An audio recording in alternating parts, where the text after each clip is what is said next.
pamimili ni Gretchen Barreto ng pearl necklace na halagang 75 na milyong piso. Napag-alaman mula sa mga balita at kwento ng kaibigan ni Gretchen Barreto na si R.S. Francisco, na si Gretchen ay nagpasya na bumili ng isang mamahaling pearl necklace na nagkakahalaga ng 75 na milyong piso.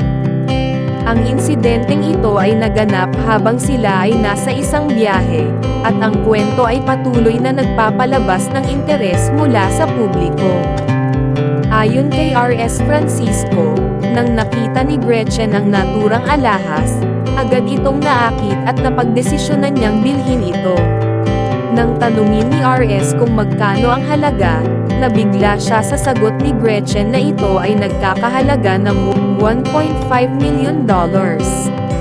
Matapos ang pagbabalik nila mula sa biyahe, suot na agad ni Gretchen ang pearl necklace. Sa kanyang kwento, sinabi ni R.S. na sinabihan niya si Gretchen na sana'y bumili na lang siya ng kondo imbes na ng mamahaling alahas. Ngunit mabilis na sumagot si Gretchen na hindi naman niya maisusuot ang kondo at mas magiging kapaki-pakinabang ang alahas sa kanya. Ang kasabihang ito ay nagbigay ng aliw kay R.S. at sa kanilang mga kaibigan. At ginamit ito ni R.S. bilang biro sa tuwing sila ay nagkikita. R.S. Francisco at ang kanyang bagong negosyo sa Bali.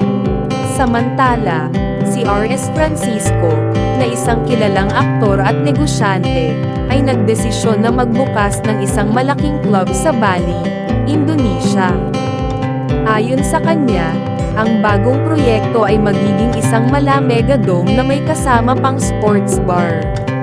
Ang pagbuo ng club na ito ay bahagi ng kanyang layunin na magbigay ng kasiyahan at kaginhawahan sa mga tao, lalo na sa panahon ng pandemya kung saan maraming tao ang nagkulang ng human connection at naghanap ng mga alternatibong libangan. Sa isang panayam kay R.S., inamin niya na medyo tumamlay ang kanyang interes sa pag-arte mula nang magsimula ang pandemya. Mas na-focus siya sa kanyang mga negosyo at sa pagtulong sa komunidad. Sa kabila ng mga alok para umarte, siya ay nagiging mas maingat at madalas na tumanggi. Hindi tulad ng dati na siya ay sabik sa bawat proyekto.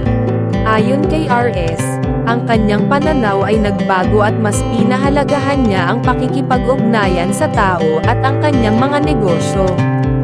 Sa kabila ng pagbabago ng interes ni R.S. sa pag-arte, patuloy na pinapayuhan siya ng kaibigang si Gretchen na magretiro na mula sa industriya.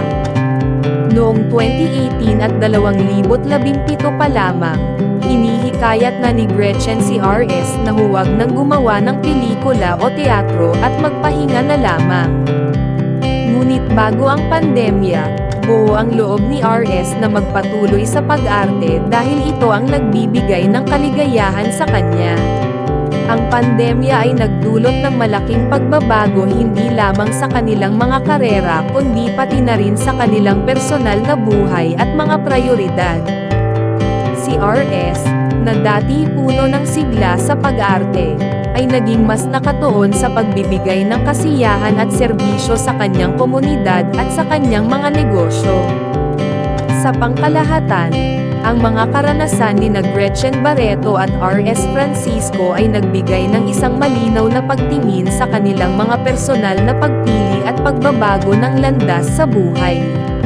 Ang pagbili ni Gretchen ng mamahaling pearl necklace ay nagpakita ng kanyang kagustuhan para sa mga bagay na nagbibigay ng kasiyahan at kagandahan, habang si R.S. naman ay piniling magpatuloy sa kanyang mga negosyo at tumulong sa komunidad sa gitna ng pandemya.